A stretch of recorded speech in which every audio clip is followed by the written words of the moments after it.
ഓ ഏമാൻ വരുന്നുണ്ട്, ആരും മൈൻഡ് ആക്കണ്ടാട്ടാ. ഇന്നലെ ഉച്ചയ്ക്ക് എന്താണ്ടാ പടത്തിന് പോവാന്ന് പറഞ്ഞിട്ട് വള്ളിയാക്കിയത്? ഇവരൊക്കെ ആ ദേഷ്യത്തിലാണ്. ഞാൻ ഇന്നലെ വൈഫിനെ ഹോസ്പിറ്റലിൽ കാണിച്ചിട്ട് അവളെ വീട്ടിലും കൊണ്ടാക്കിയിട്ട് തിരിച്ചു വരുമ്പോ വഴിയിലൊരു അപകടം. എന്താ അപകടം? അപകടം എന്ന് പറയാൻ പറ്റില്ല.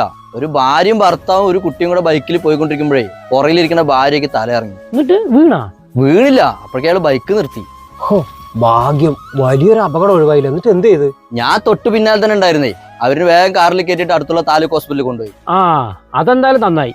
എന്താണ് അത്ര തലകറങ്ങാൻ കാരണം? BP കുറഞ്ഞാണ് അത്ര. കാലാവസ്ഥ ചൂടല്ലേ, അതുകൊണ്ടായിരിക്കും. നിങ്ങളെ പോലെ 90s കൂടെ കൂടിയാലേ ഇതുപോലെ നന്മാരങ്ങളുടെ കഥ കേൾക്കാനേ നേരം ഉണ്ടാവുള്ളൂ. ഞാൻ പോണു. എമീറേ, ഇന്നലെ ശരിക്കും പടത്തിന് പോകാൻ പറ്റാത്തതിന്റെ ദേഷ്യം തന്നെ ആണോ അതോ? അതെന്താണ്ടാ അങ്ങനെ ചോദിക്കണ്? സാറ് ഇന്നലെ വിളിച്ചിട്ടേ രാത്രി 100 രൂപ GP ചോദിച്ചു. ഞാൻ ഇല്ലാന്ന് പറഞ്ഞു. എന്നോടും ചോദിച്ചു, എന്നിട്ട് ഞാനത് അയച്ചു കൊടുത്തു. ഇതാണില്ല നീ അവൻ വരുമ്പോ മെയിൻറ്റെയിൻ ചെയ്യണ്ടെന്ന് പറഞ്ഞത്. ഞാൻ മനഃപൂർവ്വം കൊടുക്കാണ്ടിരുന്നാണ്. ഇപ്പൊ പണിക്കോട്ട് എത്ര ദിവസം അറിയോ? ഞാനൊക്കെ പോണ്ട്, പക്ഷെ ഒന്നിലും ഉറച്ചു നിൽക്കില്ല. ഒരു ദിവസം പോയാലോ പിന്നെ 3 ദിവസം ലീവാണ്. ഷമീറെ, നിന്നെ കുറ്റം പറയണല്ല. നീ ഞങ്ങളെ ഇടയ്ക്കിടയ്ക്ക് വിളിച്ച് കടം ചോദിക്കുമ്പോ സ്വാഭാവികമായിട്ട് എല്ലാവർക്കും നിന്നോട് വെറുപ്പ് തോന്നും. നീ സ്ഥിരമായിട്ട് ഒരു പണി ചെയ്, അപ്പൊ നിന്റെ ചെലവ് നടക്കും, നിന്നെ എല്ലാവരും ഇഷ്ടപ്പെടുകയും ചെയ്യും. അതെ, നിങ്ങൾ കൂടുതൽ ഉണ്ടാക്കാൻ നിൽക്കണ്ട. എന്റെ കാര്യം നോക്കാൻ എനിക്കറിയാം. ഇന്നത്തോടു കൂടി നിങ്ങളുടെ കൂടെയുള്ള കൂട്ടുകെട്ട് ഞാൻ നിർത്തി. ചേടാ, ഇവിടെ ഇപ്പൊ എന്ത് കിടന്നിട്ട് എത്ര വലിയ ഷോ കാട്ടണ്? ഇവിടുത്തെ പിള്ളേരുടെ ഒക്കെ ഒരു കാര്യം.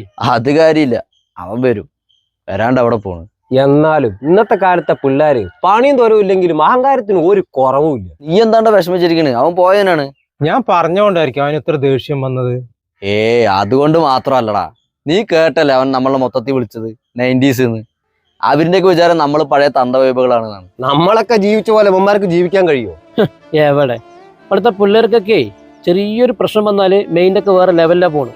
പിന്നെ കുറേ നേരം വേറെ ലോകത്തായിരിക്കും. അങ്ങനെ എല്ലാവരും ഒരുപോലെ അല്ല. നിങ്ങൾക്കറിയോ, ഇന്ന് നമ്മുടെ രാജ്യം തന്നെ നേരിടുന്ന ഏറ്റവും വലിയ പ്രശ്നം എന്താണെന്നറിയോ? തൊഴിലില്ലായ്മ. ആ ഒരു പ്രശ്നം ഏറ്റവും കൂടുതൽ അനുഭവിക്കുന്നത് ഇപ്പോഴത്തെ തലമുറയാണ്. ഇതിന് ഏറ്റവും വലിയൊരു ഉദാഹരണമാണ് എൻ്റെ വീടിനടുത്തുള്ള കുറേ ചെറുപ്പക്കാർ.